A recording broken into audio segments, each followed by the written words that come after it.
हरिहत सिद्ध सूरी उपाध्याय साधु सर्व अर्थ के प्रकाशी मांगलिक उपकारी है।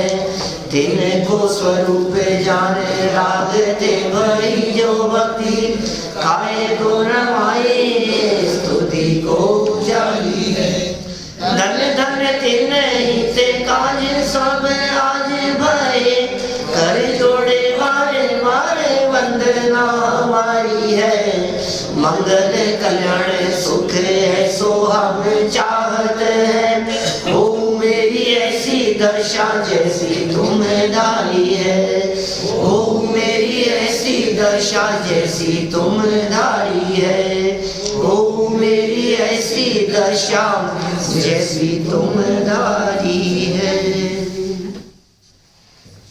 वैराग्यमय परिणामों के माध्यम से यह जीव तत्वमय चिंतन प्रारंभ करता है तो निश्चित ही अल्पकाल में इसकी ऐसी दशा हो जाती है जैसी हे जिनेंद्र देव साक्षात आपकी हुई है।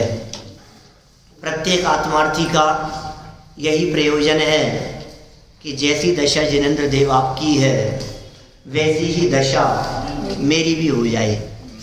हर व्यक्ति यही सोचता है जो आत्मार्थी है, जो आत्म कल्याण के मार्ग पर चल रहा है, जिसे वास्तव में आत्म कल्याण करना है, जिसे सच्चा सुख प्राप्त करना है, वो जीव उस मार्ग पर, उस पथ पर चलेगा ही चलेगा नियम से। इस संदर्भ में जो हमारे जीवनधर स्वामी इस कथा के नायक हैं, वे वैराग्यमय भावनाओं को भाते हुए और अशुचि भावना तक की अनुप्रेक्षा कर रहे हैं। धीरे धीरे आगे बढ़कर दीक्षा लेने वाले हैं और भगवान महावीर स्वामी के शासन काल में ही निर्वाण की प्राप्ति करने वाले हैं। सबसे पहले अनित्य भावना का चिंतन किया, फिर क्रम से चिंतन को बढ़ाते हुए अशरण, फिर संसार, एकत्व, अन्यत्व और कुछ चिंतन अशुचि भावना के संदर्भ में भी किया जा चुका है। पिछले 2 पीरियड अशुचि भावना के संदर्भ में अपने हो चुके हैं। आज और कुछ चर्चा इसी अशुचिपन के संदर्भ में हम आगे बढ़ाएंगे। लेकिन पीछे जो बातें कही हैं वे बातें कम मार्मिक नहीं थी, क्योंकि इन बातों में एक तो यह कहा कि इस पूरे संसार में इस शरीर से ज़्यादा अपवित्र दुनिया में कोई नहीं है, क्योंकि यह शरीर रज वीर्य जैसी अपवित्र पदार्थों से मिलकर के बना है, जिसका निर्माण आप समझ लो, जो लड्डू किसी गंदी चीज से बना हुआ हो वो लड्डू अच्छा कैसे हो सकता है। तो जिस शरीर की संरचना, जिस शरीर का निर्माण अपवित्र पदार्थों से हुआ, वो शरीर भी मूल में अपवित्र ही है। तो साहब हमें ऐसा अपवित्र दिखता तो नहीं है, किसी को ऐसा प्रश्न खड़ा हो तो फिर यहाँ इन्होंने बहुत सुंदर लाइनें दी वादीप सिंह सूरी आचार्य देव ने। वे कहते हैं कर्म रूपी एक ऐसा कारीगर है, चतुर कारीगर। उस कर्म रूपी चतुर कारीगर ने अपनी चतुराई से इसकी अंतरंग की अपवित्रता को ढक दिया है ऊपर से, और ऊपर से वो ढक जाने के कारण हमें अंदर की अपवित्रता दिखाई नहीं देती। और एक बहुत सुंदर शब्द कहे थे इसके लिए, हे जीव, यदि तेरे अंदर में जो स्थिति है, तेरे अंदर में नहीं, इस देह के भीतर, यदि वो बाहर निकल आवे तो तुझे वैराग्य हुए बिना नहीं रहे, तेरा अपनापन इस देह के प्रति टूटे बिना न रहे। देखिए जगत में यह बात प्रसिद्ध ही है कि सौंदर्य की तरफ इस जीव का राग और आकर्षण सहज ही दौड़ता है। आपको कभी ऐसा विकल्प नहीं आता कि गरीबों की झोपड़पट्टियों में जाकर के चलो वहाँ घूम के आते हैं, एक बार टूर लगा के आते हैं। आपका मन किसी का महल देखने का तो होगा, राजा महाराजाओं के महल देखने का तो आपका मन हो सकता है। अच्छे सुंदर सुंदर स्थानों पर, गार्डन पर, जहाँ घूमने के स्थान हैं, जहाँ दृश्य सुंदर दिखाई देते हैं, उन्हें देखने का तो मन होता है। आपका चित्त उनकी तरफ तो आकर्षित होता है, किंतु अपवित्र स्थानों को देखने का मन नहीं होता। ये कह रहे हैं जिस क्षण तू अपने इस एक क्षेत्रावधा संबंध को प्राप्त देह की वास्तविक स्थिति को जान लेगा, उसी क्षण देह के प्रति अपनापन टूटे बिना नहीं रहेगा। और शरीर के प्रति अपनापन टूटना माने संलेखना, माने समाधि, माने सच्चे सुख की शुरुआत। शरीर के प्रति अपनापन टूटना माने मोक्ष मार्ग की शुरुआत। देह के प्रति अपनापन टूटना ये सर्वोत्कृष्ट कार्य है, आप कल्पना नहीं कर सकते। इस जीवन में बुद्धि पूर्वक हमारे द्वारा अपनापन तोड़ने योग्य यदि कोई है तो वो देह है। संयोगों से अपनापन तो कई बार टूटा, अपनापन टूट करके द्वेष बुद्धि हो गई। ये जमीन जायदाद मकान था, इस मकान को हमने दूसरे के नाम कर दिया, अब हमारा अपनापन टूट गया, अब हमारा अपनापन नहीं रहा। दूसरे व्यक्ति से विवाद हो गया और बंटवारा हो गया, तो जो आज पूरी संपत्ति पर अपनापन था, अब ये अपनापन आधे पर रह गया, अब उस पर हमारा अपनापन नहीं है। अनंत बार हुआ है ऐसा। और तो और यदि सारे जगत के पदार्थों से अपनापन तोड़ने की बात कहो तो देह के वियोग होते ही फिर सबके साथ में अपनापन अपने आप ही टूटता हुआ दिखता है। माता पिता के प्रति, परिवार के प्रति, बच्चों के प्रति, बोलो किसको अपनापन रहता है? चले जाने के बाद में कौन लौट करके आता है बच्चों के प्रति अपनापन रहता हुआ? बिल्कुल नहीं है। तो सबसे ज्यादा महत्वपूर्ण है शरीर से अपनापन टूटना, और उसके लिए ये सारी विधि और ये प्रक्रिया यहाँ समझाई जा रही है, जिसमें ये कहा गया ये कारीगर, इसकी रचना है, ये इसकी कलाकारी है, ये इसकी चतुराई है, जिसकी चतुराई के कारण तुझे दिख नहीं रही है अंदर की अपवित्रता, अंदर की मलिनता। पल रुधिर राध मल थैली की कस वसादी ते मैली, और नौनों द्वार घृणा करने वाले बहते हुए दिखाई देते हैं। आँख नाक कान मलमूत्र आदि से जो दिखता है, इनसे जो बहते हुए दिखाई देते हैं, मैं छूना पसंद नहीं करे, ऐसा है। दोस्ती करता है। और तो और अस देह करे किम यारी, ऐसा कह रहे इस देह के प्रति तू क्या यारी करता है, क्या दोस्ती, क्या अपनापन और क्या मित्रता करता है। यह बात यहाँ कल तक हमने पढ़ ली थी। और देखो अंदर की वस्तु बाहर निकल आए तो ये बात और कही थी यहाँ कि दूसरे के शरीर में प्रीति करना तो छोड़ो, शरीर को देखना पसंद नहीं करेगा। आप सोचिए फोड़े फुंसियां हो जाए, वो निकलती ना चेचक, मवाद भरी हुई चेचक निकल जाए, घाव हो जाए, और वो तो बाहर में फूट पड़े उसके लक्षण, कुष्ठ रोग कोढ़ जैसा हो जाए और बाहर शरीर से दिखने लगे। मुंह का कैंसर हो जाता है, हाँ मुंह का कैंसर हो जाता है, बाहर से दिखने लग जाता है। ये पसंद नहीं कर सकता उसको, माने ये तो ऊपर ऊपर से सुंदर दिखता है, इसलिए कहते हैं कि भाई देख ले तेरे को पसंद है कि नहीं, संबंध कर दे तेरा। तो ऊपर ऊपर से देख करके पसंद करने की बात करता है। भीतरी हिस्सा यदि दिखने लग जावे इस देह के अंदर का, तो ये जीव विरक्त हो जावे, ऐसा ऐसा वैराग्यमय भाव इसको बने। देखिए लेकिन फिर भी यहाँ यह कहा गया था कि भाई इतना होने पर भी यह देह अविनाशी सुख के कारणभूत इस शरीर को धारण करने वाला है, इस आत्मा को इस अपने में टिकाए रखने वाला है। इसलिए इस देह के माध्यम से मुक्ति रूपी, मोक्ष रूपी प्रयोजन की सिद्धि करो, और प्रयोजन सिद्ध हो जाने के पश्चात इस देह का त्याग करो। ये यहाँ तक हो गई। अब 535 नंबर पेज पर 54 नंबर के श्लोक में ये अशुचि भावना संबंधी अंतिम श्लोक कहते हैं, आत्सारं वपु कुर्यास्तथात्मंस्तक्षयेत्यभिः आत्सारे क्षुधाहेति नहि शोचन्ति मानवः। ओह, निश्चय से जिस प्रकार मनुष्य ग्रहण कर लिया है रस रूपी सार जिसका, ऐसे ईख के छिलकों के जलाने में शोक नहीं करते। ईख समझते हैं आप? गन्ना। इक्षु रस है, ईख माने गन्ना, उस गन्ने का रस निकाल कर यदि सेवन कर लिया गया है, अब उसका जो छूंछ बचा है, छिलके, नीरस जिसमें कोई रस नहीं है, उसे जला लेने में खेद खिन्न नहीं होता। आपको लगता है क्या, और इसको क्यों जला रहे हो, इतने महंगे खरीद करके लाए थे, आप जला क्यों रहे हो इसको? कि भाई माल निकल गया, रस निकल गया है। उन छिलकों को जलाने में शोक नहीं करते, उसमें कष्ट नहीं होता। उसी प्रकार हे आत्मन, तू भी ग्रहित सार इस शरीर को कर ले। क्या कहा? ग्रहित सार कर ले इस शरीर को, जिससे तू इस शरीर के नाश होने पर भी भय रहित रहे। वाह! हमारे जितने ज्ञानी धर्मात्मा पुरुष हैं, अंत समय में दशा किसी भी प्रकार की क्यों न होती हो, लेकिन जिन्होंने देह से भिन्न अपने आत्म तत्व का अनुभव कर लिया है, देह में रहते हुए भी देह से पृथक अपने चैतन्य तत्व का अनुभव कर लिया, अवलंबन कर लिया है, अब देह रहे तो रहे, हमें कोई परवाह नहीं है। कल जाती हो आज जावे, ये शरीर के छूट जाने से कष्ट की अनुभूति नहीं होती, फिर वेदन नहीं होता, फिर तकलीफ नहीं होती। अब हमको कछु भय ना रे,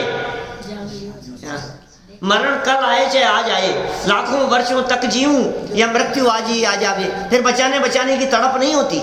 इस जीव को देखो, जब तक देह से भिन्न आत्मा को नहीं जाने साहब, तब तक तो क्या लगता है, मैं मर जाऊंगा, मैं मर नहीं जाऊं। डॉक्टर साहब बचा लो मुझे, बच्चे बचा लो मुझे, मैं मरना नहीं चाहता, हाथ पकड़ लेता है। और ऐसी घबराहट और आकुलता दिखाई देती है इसके चित्त में कि जैसे ये कभी मरा ही नहीं हो। लेकिन भाई तू अनंत बार मरता आया है, एक बार अमर तत्व की तरफ दृष्टि दे ले, एक बार उस तत्व को देखने का प्रयास कर जो तू स्वयं है, एक बार अंदर से देखने का प्रयास कर, एक बार आंखें बंद कर और उस स्वरूप को देख। माने सारा जगत ये कहता है आंख खोल कर देख लो, और हम ये कहते हैं आंखें बंद करके देखो। आंखें खोल करके देखने पर पदार्थ दिखाई देते हैं, जड़ पदार्थ दिखाई देते हैं, और आंखें बंद करके देखने पर आंखें तो बंद और ज्ञान नेत्र खुले।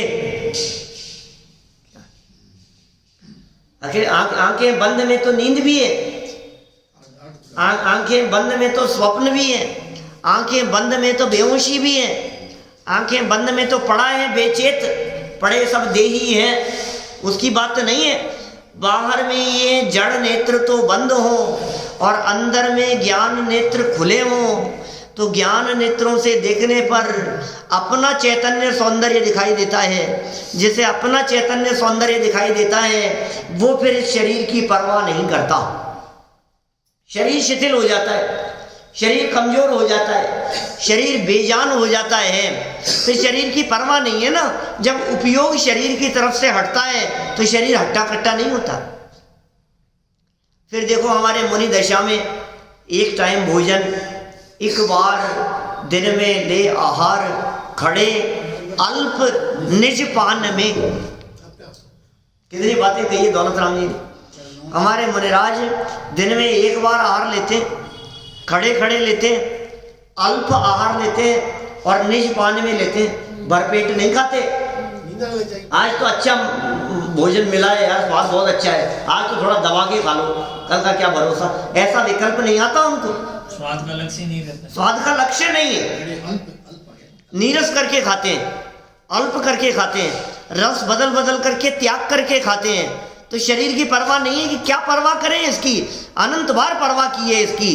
अरे शरीर यदि थोड़ी बहुत भी मेरी परवाह करता तो मैं शरीर की परवाह करूं, वो उचित था, लेकिन शरीर को तो रंच मात्र में ही परवाह नहीं है, तो मैं शरीर की परवाह में मरे जा रहा हूं खुद ही। कृतघ्नि है ये शरीर, इसको कितना भी संभालो ये अंत समय में धोखा देने वाला है, ये धोखा देगा सब। आज तो चलता हुआ दिखाई दे रहा है, खूब पॉलिश करता है, ऊपर से व्यायाम करता है, एक्सरसाइज करता है, प्राणायाम करता है, शरीर को संभालने के प्रयत्न करता है, लेकिन अंत समय में क्या होगा? अरे अंत समय में क्यों, बीच में भी विकेट उड़ सकते हैं, बीच में भी ये धोखा दे सकता है, युवा अवस्था में भी हो सकता है। टाटा भी नहीं करेगा, हाथ हाथ हाथ भी हिलाएगा नहीं, ये कह रहे टाटा भी नहीं करेगा। माने जितना एक तरफा है देह के प्रति हमारी ममत्व बुद्धि और हमारा प्रेम, ये एक तरफा है। तो उसने तो काम क्या नहीं था ना, ये व्यर्थ जीव करता है। व्यर्थ करता देह ने तो कहा भी नहीं, एक तरफा चल रहा है ना सब कुछ, सिंगल साइड चल रहा है, ये मेरा ये मेरा ये मेरा, और उधर से है नहीं बिल्कुल भी। तो हम जानते हैं एक तरफा स्नेह की स्थिति क्या होती है। तुम बच्चों के लिए मरे जा रहे हो और बच्चों को तुम्हारी परवाह नहीं है, तो फिर देखो क्या होता है। तो बिल्कुल ऐसी स्थिति है चारों तरफ संसार में। एक तरफा जहाँ स्नेह है, सामने की साइड से यदि बिल्कुल स्नेह ना होवे, प्रेम ना होवे, तो एक तरफा व्यक्ति तो फिर तकलीफ ही पाएगा। और हमारी पूरी जिंदगी इस देह के प्रति एक तरफा प्यार करते हुए बीत रही है। धोखा खाएगा, धोखा खाएगा, खा रहा है, खा रहा है, ये धोखा खा रहा है, लेकिन फिर भी संभल नहीं पा रहा है। पल पल प्रति क्षण ये झटके देता रहता है। आंखों से थोड़ा दिखना कम हो गया, थोड़ा झटका लगा, ये क्या हो गया, कान में थोड़ा कम सुनाई देने लगा और झटका लगा, लेकिन फिर थोड़े दिन बाद में नहीं कोई बात नहीं, अब ये तो ऐसे ही चलेगा, बेटे चलने दो। वही जैसे बैलगाड़ी के नीचे चलने वाले का उदाहरण दिया टोडरमल जी साहब, बिल्कुल ऐसी स्थिति है। ये एकदम अचानक दर्द होता है ना, कान में अचानक दर्द शुरू हो गया, कान में अचानक आवाज शुरू हो गई। मैंने कही थी ना बातें बीच, अभी कहाँ कही मैंने, यहाँ हुई थी चर्चा, अभी 2-5 दिन में चर्चा हुई है, वो तो महीनों पहले हुई थी, अभी मैंने कहीं की है चर्चा। देखो कान में आवाज शुरू हो गई, अचानक कैसे लगता है, ये क्या हो गया, ये क्या हो गया, घबराहट होती है। और फिर बोलो 6 महीने तक यदि चलती रहे तो फिर आप क्या समझते हो, अब चलेगा तो ऐसे ही चलेगा, कोई बात नहीं, अब ऐसे चलना है तो ऐसे ही चल। घुटनों में दर्द शुरू हो जाता है तो इसको लगता है कि ये क्या हो गया, और फिर धीरे धीरे करके फिर उसको लगता है कि अब कोई बात नहीं, अब ऐसा चल रहा है तो ऐसा ही चलने दे, अब जैसा चल रहा है, चला तो मैं ही रहा हूं लेकिन ध्यान है चलाता तो मैं ही हूं इसको, क्या संभालता तो मैं ही हूं, मैं ही संभालने वाला हूं, मैं ही चलाने वाला हूं। आपने सुना कैसा मनोहर जी साहब, कुत्ता जो चलता है बैलगाड़ी के नीचे, ये टोडरमल जी साहब ने यहीं बैठ कर ये लिखी वो लाइन है। बैलगाड़ी के नीचे चलते चलते चलते चलते नीचे नीचे चल रहा है और समझ ये रहा है मैं चला रहा हूं, बैलगाड़ी को मैं खींच रहा हूं, उसके नीचे चल रहा है, पीछे चलता जा रहा है, चलता जा रहा है, और 10-5 किलोमीटर चल लिया और उसकी मान्यता और भ्रम पुष्ट हो गया। और कदाचित ऐसा हुआ कि वो जिधर घूमना चाहता था बैलगाड़ी भी उधर घूम गई, क्या अब तो और पक्का हो गया कि मैं ही चला रहा हूँ, देखो इधर ले आया, अब इधर ले आया। और फिर थोड़े समय बाद जब और 1-8 किलोमीटर चलने के बाद वो बैलगाड़ी को घूमना हो लेफ्ट की तरफ और कुत्ता कदाचित घूम जाए राइट की तरफ, तो क्या होता है, भौंकने लगता है, बस कुछ सेकंडों के लिए भौंकता है, मिनट भी नहीं पूरा, और वो बैलगाड़ी कौन सी रुकने वाली है, इधर नहीं इधर चल, इधर नहीं इधर चल, इधर इधर इधर चिल्लाता रहता है चौराहे पर खड़ा खड़ा। और बैलगाड़ी के हिसाब से चलती तो थी नहीं, फिर क्या होगा भाई साहब, दौड़ करके उसी बैलगाड़ी के नीचे वापस चला जाता है और कहता है कोई बात नहीं, इधर चलना है तो इधर ही चल, लेकिन चलाता तो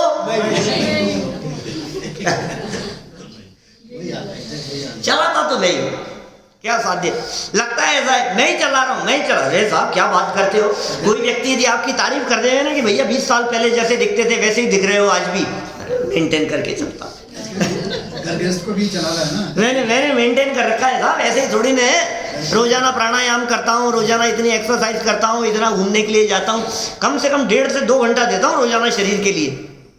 कई लोग मिलते हैं वो कहते पंडित जी आप भी ध्यान दिया करो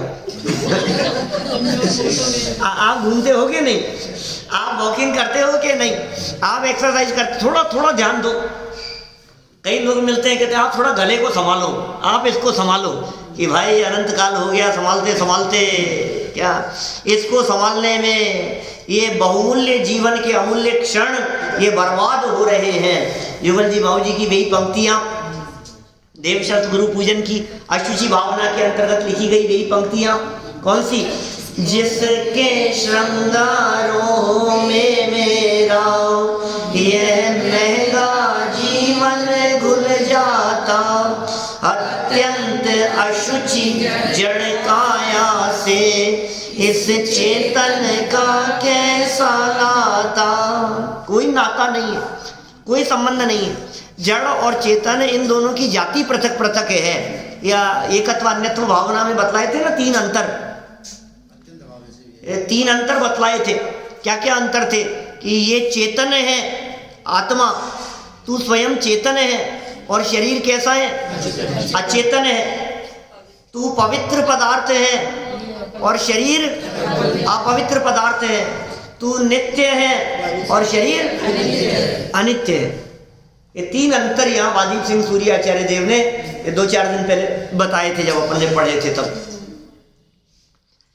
तो अंतर नहीं ख्याल में आता है तेरे को? अब इससे अपना संबंध देख, और फिर भी सुबह से शाम तक बतलाओ खाता किसके लिए? दिन रात कमाने के पीछे दौड़ता रहता है, और कोई व्यक्ति कुछ कहे तो कहता है पापी पेट का सवाल है। मैं पापी नहीं हूं, ये पेट पापी है। उसके लक्ष्य होता है ना, पापी पेट का सवाल है साहब, मैं क्या करूं? पेट के लिए करना पड़ता है साहब, पेट के लिए करना पड़ता है कि पेटी के लिए? पेटी भरने में सदा असंतुष्ट रहता है। ये पेट की बात नहीं है। अरे पेट तो त्रियंचियों का भी भर जाता है। पेट तो सर्व जगत के जीवों का भरता हुआ दिखता है। चिड़िया कबूतरों का भी पेट भर जाता है। गाय भैंस कुत्ता बिल्ली सब जगह सबके पेट भर जाते हैं, लेकिन वो पेटी भरने के चक्कर में असंतुष्ट नहीं रहते।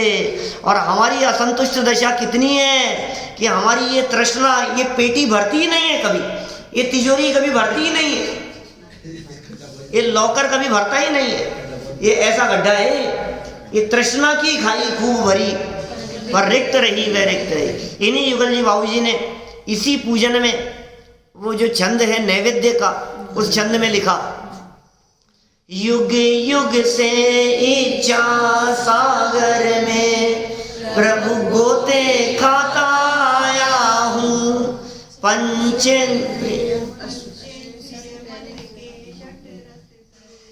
अनुपम रस पीने आया हूँ। ये लाइनें उन्होंने बदल दी ना, एक आध लाइनें उसमें गड़बड़ होती है वो।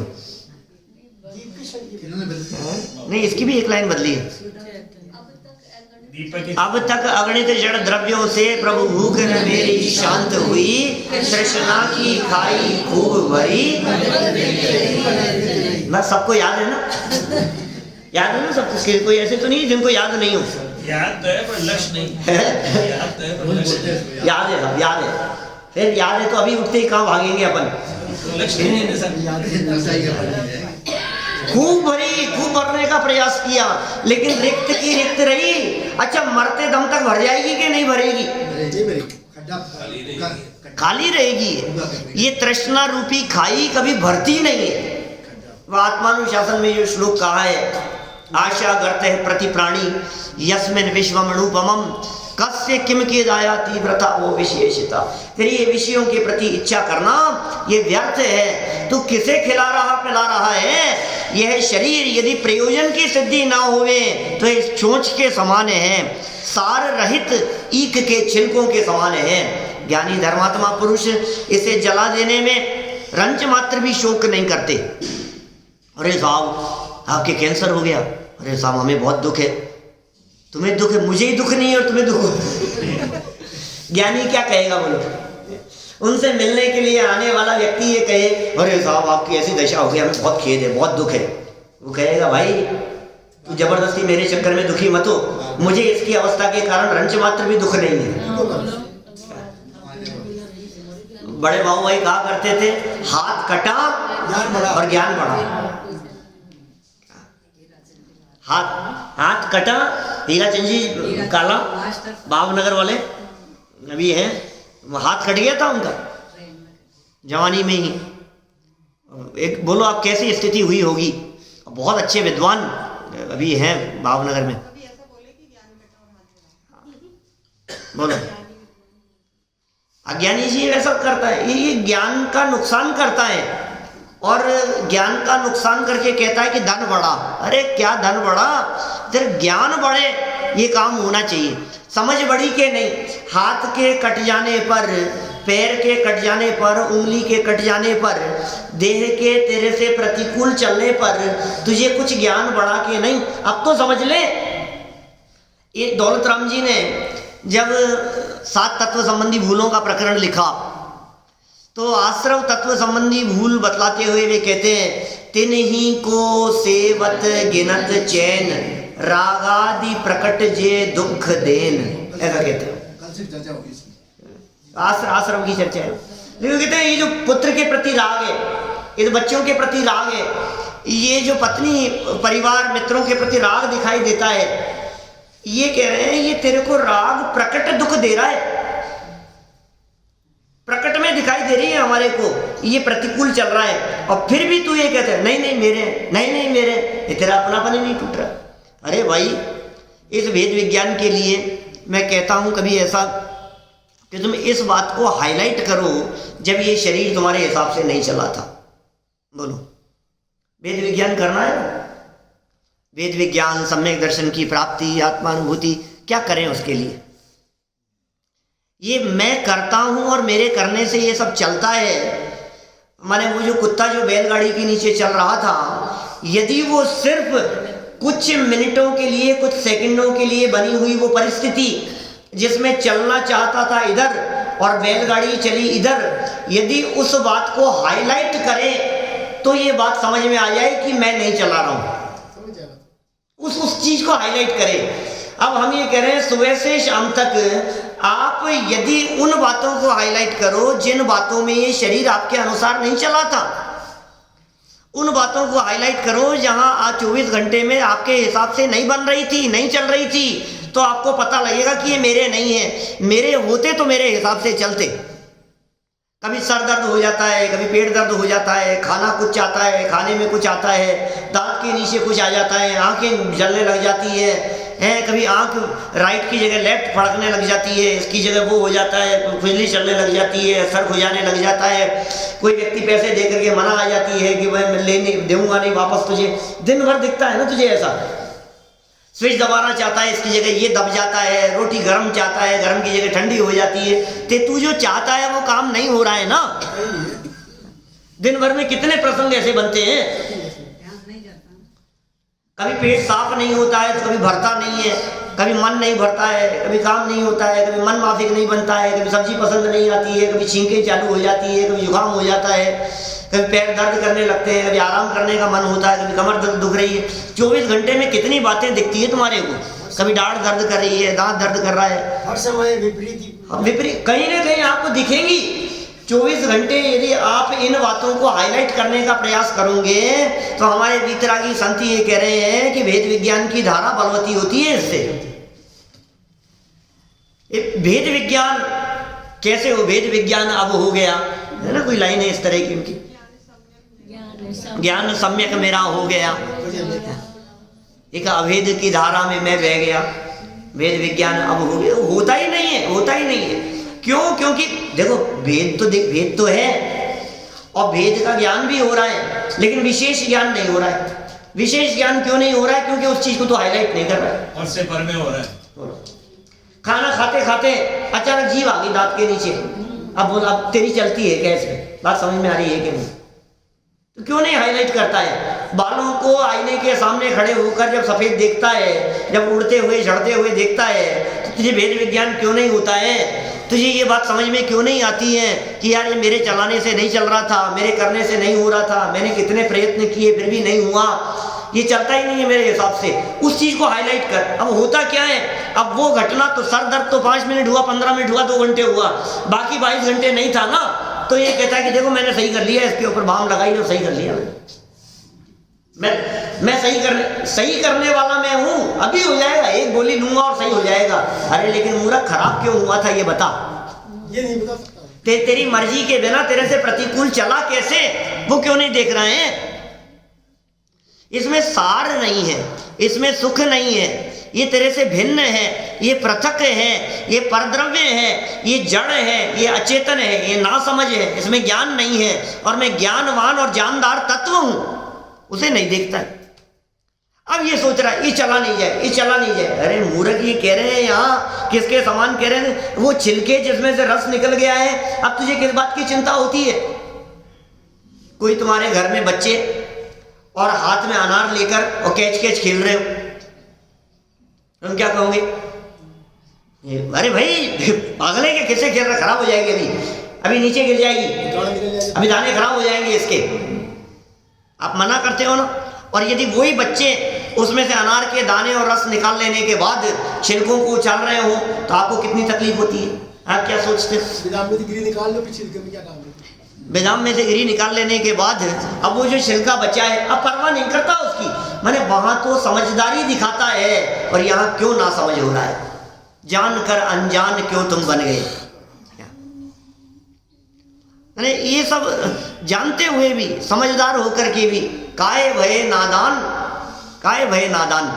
उस प्रकार से नहीं जानता जिस प्रकार से राग घटने का प्रयास। हाँ, टोडरमल जी साहब कहते हैं भाई जिस प्रकार से रागादि घटे वो काम कर, जिस प्रकार से तेरा रागादि घट करके तेरा प्रयोजन सिद्ध हो सके उस तरह से जानता तो है लेकिन अपनापन लिए हुए जानता है। क्योंकि जानेगा तो सही, ज्ञान तो जानना तो तेरा स्वभाव है, ज्ञान से रहित तो कभी हो नहीं सकता है, तो ज्ञान तो सदा काल रहेगा, जानेगा। लेकिन जान करके उसके साथ में पैरेलल जो चल रहा है, मोह की धारा बह रही है, राग की धारा बह रही है, वो राग और मोह की धारा मंद हो और ज्ञान का बल बढ़े तो वो वेद विज्ञान कार्यकारी है। ये ज्ञानियों की बात कह रहे हैं। पिछले छंद में जो बात कही थी, उस छंद में कही थी कि भाई तू शरीर से अपना प्रयोजन साध ले, माने मोक्ष मार्ग प्रकट कर ले, फिर परवाह नहीं है। एक बार यदि ये मोक्ष मार्ग प्रकट हो गया, शरीर के रहते रहते शरीर तेरा काम कर रहा है, आंखें काम कर रही हैं, कान काम कर रहे हैं, तो तू एक काम कर, इन आंखों और कान के माध्यम से खूब जितना स्वाध्याय कर सकता हो, जितना जनवाणी और तत्व का श्रवण कर सकता हो उतना कर ले, भरपूर लाभ ले ले जब तक चल रहा है तब तक। क्यों? क्योंकि क्या पता कौन से क्षण ये छोड़ दे।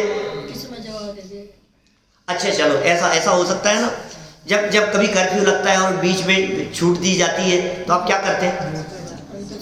2 घंटे का समय मिला है, 1 घंटे का समय मिला है, जो भी लाना है फटाफट ले आओ। कभी ऐसा हो रहा हो कि न्यूज़पेपर में आ गया कि इतने बजे से इतने बजे तक लाइट की कटौती रहेगी, फिर आप क्या करते हैं कि जो चटनी बनानी है मिक्सी में पहले ही बना लो, फिर लाइट जाने वाली है। बोलो कितना प्रैक्टिकल है। अरे लाइट 12 बजे चली, 11 बजे चली जाएगी, तुम चटनी बनाओ, नहीं तुम सब काम छोड़ो, पहले ये काम करो, फिर चले जाएगी। ऐसे ही हम ये कह रहे हैं भैया क्या ये चली जाएगी, ये चली जाएगी, ये देह चली जाएगी, ये आँख नाक कान चले जाएंगे, ये काम करना बंद कर देंगे।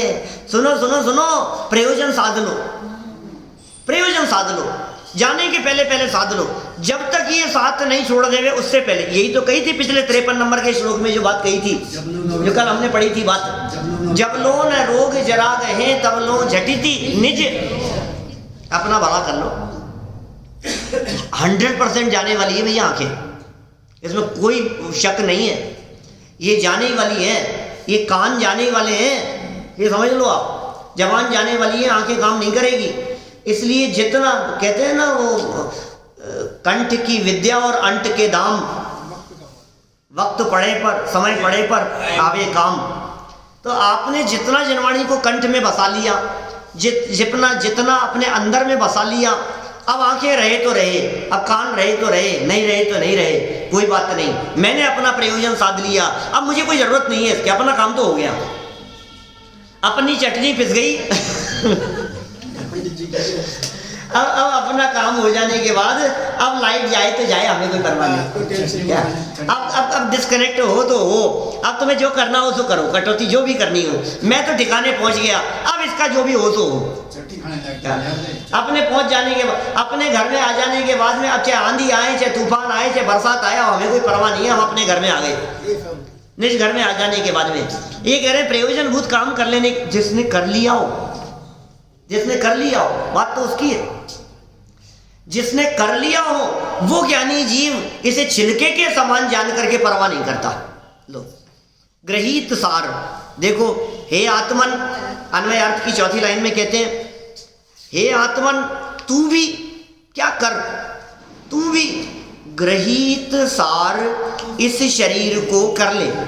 माने इस शरीर को कैसा कर ले, गृहीत सार कर ले, इस शरीर के माध्यम से सार को ग्रहण कर ले, जिससे तू इस शरीर के नाश होने पर भी भय रहित रहे। बोलो, फिर हो जाए तो हो जाए नाश, हमें क्या फर्क पड़ता है।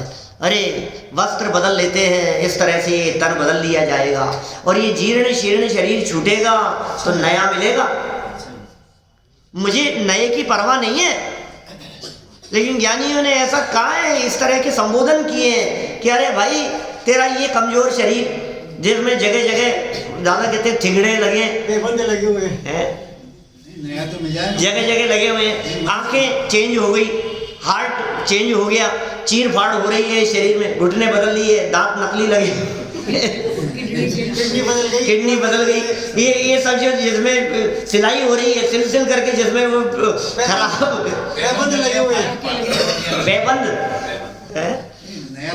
जगह जैसे कपड़े फट जाते हैं ना, और जगह जगह उसमें सिलाई करके उसमें और एक ठिकड़ा लगा दिया, एक चिपका दिया ऊपर से, ये नहीं फट गया था, इसके ऊपर दूसरा कपड़ा लगा करके उसको चिपका दिया, फिर उसको चिपका दिया। अरे भाई ऐसा खराब हो गया है, अब हम कह रहे हैं कि तुझे नया कपड़ा दिलाएं, मुझे नहीं, ये तो मुझे चाहिए, नहीं फेंकूंगा, ये तो मैं नहीं फेंकूंगा। अरे तुझे पता नहीं है क्या मिलने वाला है, तुझे पता नहीं है तुझे कौन सा साम्राज्य मिल रहा है, तुझे मुक्ति का साम्राज्य मिल रहा है। किसी राज्य में ऐसी एक राजा की मृत्यु हो गई और मंत्रियों के उसके कोई संतान नहीं थी, तो मंत्रियों के माध्यम से, सब लोगों के माध्यम से मिलकर के इस बात का निर्णय लिया गया कि राजा किसे बनाया जाए। तो कहा किसी सज्जन व्यक्ति को नगर के बाहर से आते हुए दरवाजे खुलने पर जो सबसे पहले आता हुआ दिखाई देवे उसे राजा बना दो। अब निर्णय कर लिया ऐसा, राजा के पुत्र था नहीं, कि राजा की हो गई मृत्यु, अब क्या करें। तो एक व्यक्ति को जैसे ही घोषणा की कि इतने बजे दरवाजे खुले, जो आएगा सो आएगा, आपस में बात हुई इस तरह की मंत्रिमंडल में। जब दरवाजे खुले तो दरवाजे खुलते ही बाहर से एक भिखारी, फटे टूटे कपड़े पहनने वाला, क्या वो उधर से आ रहा था, और इन्होंने पकड़ लिया कि भाई साहब ये राजा बनने के योग्य है, इसको राजा बना दिया जाए। अब उसे राजा बनाया गया, राजगद्दी पर जाकर के बैठ गया, नए नए कपड़े और सिंहासन और सब सारी सुविधाएं और सब कुछ उसके लिए हो गई, उसका आदेश चलेगा। उसको देखा थोड़ी देर बाद में कि वो अपने कमरे में जाकर के फटे हुए कपड़ों को समेट रहा था।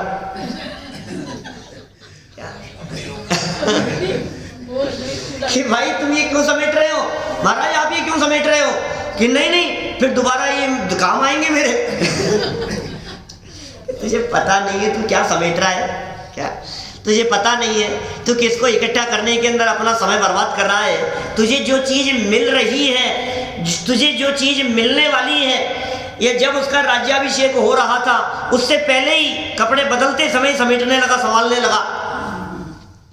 भाई तुझे मुक्ति का साम्राज्य मिलने वाला है, तुझे अतीन्द्रिय आनंद के दरिया झरने वाले हैं। तू एक बार देह के प्रति नेह को त्याग कर, इन छिलकों के प्रति अपनेपन को त्याग कर, तू असली माल की तरफ दृष्टि देने का प्रयास तो कर। अंदर में भरा पूरा तत्व, ये अंदर में माल है, ये असली माल है, ये वही माल है। कौन सा? जो माल महावीर भगवान के पास में, दिपेश जी उसी क्वालिटी वाला है, महावीर भगवान वाला ही, आदिनाथ भगवान वाला, शांतिनाथ भगवान वाला।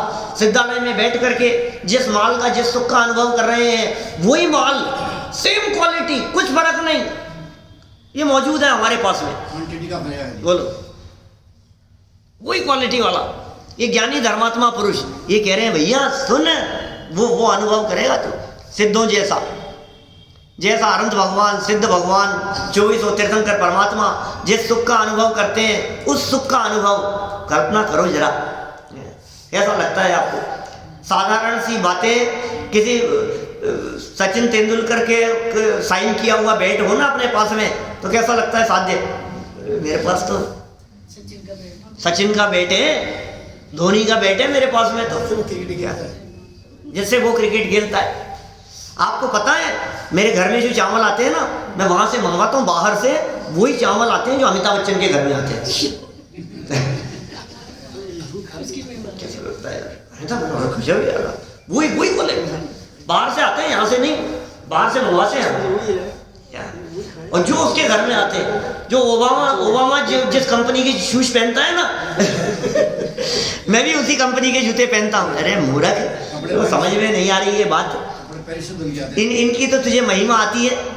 पेरिस से धुल करके आते थे कपड़े नेहरू जी के, क्या इसे इन चीजों की महिमा आती है। हम कह रहे हैं सुन, इनकी बात नहीं है, इन मिनिस्टरों की बात नहीं है, प्रधानमंत्री राष्ट्रपति की बात नहीं है। यहाँ तो 3 लोक के नाथ जिस आनंद का अनुभव करते हो, उस आनंद का अनुभव करते हैं ये सम्यक दृष्टि ज्ञानी जीव, ये भेद विज्ञानी जीव, ये चतुर्थ गुण स्थानवर्ती, पंचम गुण स्थानवर्ती। मुनिराज भोगते सुख की खान, उस आनंद की खान को भोगते हैं मुनिराज, ये संत, हमारे बीतरागी संत। लेकिन कब भोगने में आता है? जब दृष्टि छिलके से हटती है और दृष्टि माल की तरफ जाती है, तब होता है। इसलिए तू भय रहित हो जा, तू परवाह मत कर। बनारसी दास जी ने अंत समय में लिखा ना चंद, ज्ञान कुतक का हाथ मार अरि मोहना,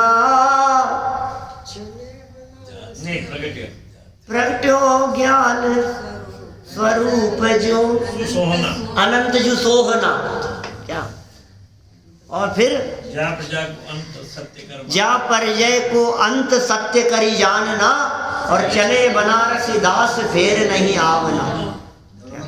बोलो, अंत समय में बनारसी दास जी के गला रुंध गया था, पैरालिसिस जैसी स्थिति हो गई थी, शब्द नहीं निकल पा रहे थे, कुछ बोलना चाहते थे और बोल नहीं पा रहे थे। और लोगों ने सोचा कि अरे पता नहीं कुछ कहना चाह रहे हैं, कोई संपत्ति के बारे में कहना चाह रहे हैं, कोई 3 नंबर रखा होगा न मालूम कहीं। 3 नंबर तो जानते हैं सुभाष जी साहब, खूब सुने। पता नहीं कहीं किसी को दिया होगा, कहीं बंटवारे की कह रहे होंगे, कहीं धन की कह रहे होंगे, लाओ लाओ लाओ, पता लगे कहीं कुछ क्या क्या कहना चाहिए। इनके प्राण अटके हैं कहीं धन में, संपत्ति में, क्या कागज पहन दो इनको। तो अंत समय में क्या लिखा उन्होंने? ज्ञान रूपी इस हथियार को लेकर मारी, मोह रूपी शत्रु को मैंने मार दिया, ऐसा लिखा बनारसी दास जी ने। ज्ञान कुतक का हाथ मोह हरि मारना, और प्रगट्यो रूप अनंत सोहना। प्रकट हो गया अनंत, जो सुशोभित होने वाला जो स्वरूप है वो अंदर में प्रकट हो गया। और फिर कहते हैं जा पर जय को अंत सत्य गरिमानना, चले बनारसी दास फेर नहीं आवना। मोह को मार दिया मैंने, तुम गलत फहमी में मत रहो। अब चले ये बनारसी दास, फिर नहीं आवना, अब ये दोबारा आने वाले नहीं है।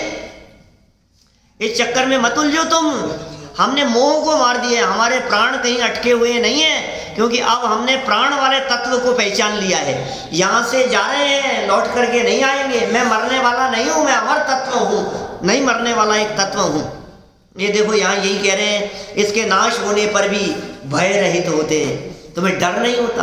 वो बच्चे का प्रसंग सुनाया था ना 2-4 दिन पहले, दिल्ली के सच्ची जो घटना है, डाकू ने किडनैप कर लिया था, वो मार दे कोई बात नहीं, परवाह नहीं होती ज्ञानियों को। अब मरने की परवाह नहीं होती, मार दे मार ले कोई बात नहीं, मार मार, मैं मरता ही नहीं।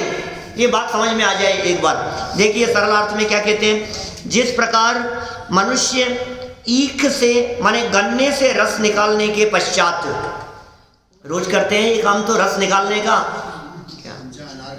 चाहे अनार का निकालो, चाहे संतरे का निकालो, चाहे किसी भी चीज का निकालो, रोज रस निकाल करके क्या करते हैं आप? बाकी जो नीरस जो तत्व है उसे निकाल करके फेंक देते हैं। अब वो अप्रयोजन भूत है आपके लिए। ये कह रहे हैं निकालने के पश्चात उसे जलाने से दुखी नहीं होता। कौन? मनुष्य दुखी नहीं होता। ले जाओ दे देता है, निकाल करके फेंक देता है, रोड किनारे ले जा करके पटक आता है। ये कहते हैं दुखी नहीं होता। वैसे ही हे आत्मन शिक्षा दे रहे हैं, उपदेश दे रहे हैं, संबोधन कर रहे हैं, मधुर संबोधन करते हुए कह रहे हैं हे आत्मन तुम भी इस मनुष्य शरीर के निमित्त से, इसके निमित्त से अत्यंत अभाव है दोनों में, शरीर में और आत्मा में दोनों में अत्यंत अभाव है।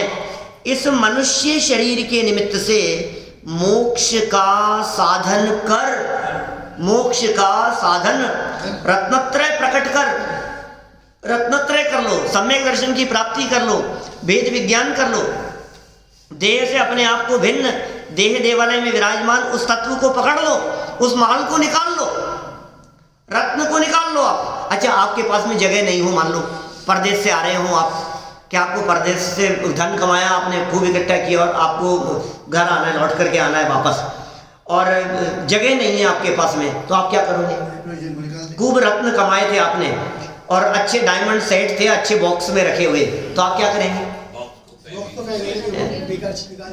क्या करेंगे भैया? अब जगह नहीं है, आ नहीं रहा है, वजन बढ़ रहा है, बोलो तो आप क्या करेंगे? बॉक्स को निकालो, फेंको इसको। अब बॉक्स में से माल निकाल लो, रत्न निकाल लो, डायमंड सेट निकाल लो, अब ये निकाल लो और उसको जाने दो। असली चीज निकल गई तो अब इस पैकिंग से कुछ प्रयोजन नहीं है।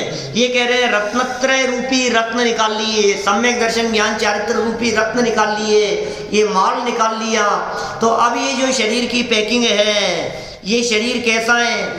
मोक्ष का साधन कर शरीर को निस्सार रस रहित बना लो। अब इसमें रस नहीं है, और फिर इस शरीर के नाश होने से निर्भय हो जाओ, निर्भय हो, निर्भय हो जाओ, डर नहीं रहे किसी भी प्रकार का। देखो भाई, जैसे मौत का डर नहीं, उसे दुनिया में किसका डर होगा? सबसे बड़ा भय कहा है 7 प्रकार के भयों में, मृत्यु का भय, इससे बढ़कर कोई भय नहीं है। 7 भयों में सबसे बड़ा भय है मरण का भय, बाकी सबको बर्दाश्त कर लेता है, लेकिन मौत के विकल्प मात्र से घबराता है। और ये कह रहे हैं कि तू शरीर से भिन्न अपने आप को जानकर निर्भय हो जा, फिर तुझे किसी भी प्रकार की तकलीफ नहीं होगी। तो इस तरह यहाँ अशुचि भावना के माध्यम से शरीर की अशुचिता को बतलाया और शरीर के प्रति ममत्व और मोह तोड़ने की बात कही। और फिर ये प्राणी कहता है कि भाई आपने ये अशुचिता कही तो है, क्या मैं इतना पवित्र हूँ? क्या इतनी अशुचिता है? क्या इतना मलिन हूँ मैं? तो फिर आचार्य देव कहते हैं कि भाई सुन, तूने ध्यान नहीं दिया, हमने इस शरीर की मलिनता बतलाई है, तेरी नहीं। तेरी मलिनता तो कुछ और है, ऐसा कहकर फिर ट्रैक बदल रहे हैं। यहाँ से अभी तक जो वैराग्य में चिंतन प्रस्तुत किया था, अब आश्रव भावों के माध्यम से तेरी स्वयं की मलिनता और अशुचिता की चर्चा आगामी छंद से करने वाले हैं, जिसे कल विस्तार से हम आगे बढ़ाएंगे। अभी की बात में ही विराम देते हैं।